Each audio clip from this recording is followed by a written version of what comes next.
ويوم يحشر أعداء الله إلى النار فهم يوزعون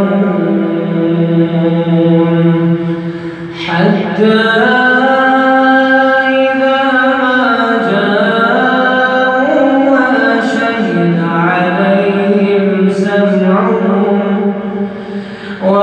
وأبصارهم وجنودهم بما كانوا يعملون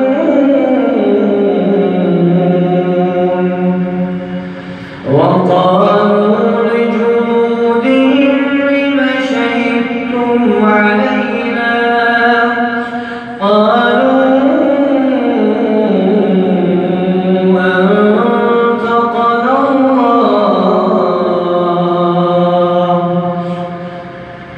الذي أنطق كل شيء وهو خلقكم أول مرة وإليه ترجعون وما كنتم تستترون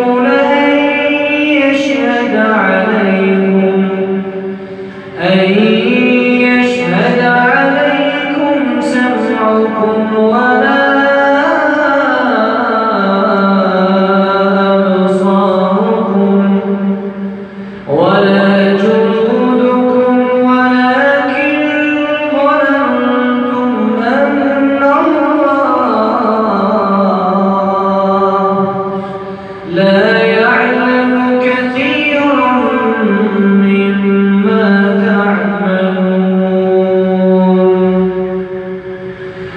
وذلكم ظنكم الذي ظننتم بربكم أرداكم فأصبحتم من الخاسرين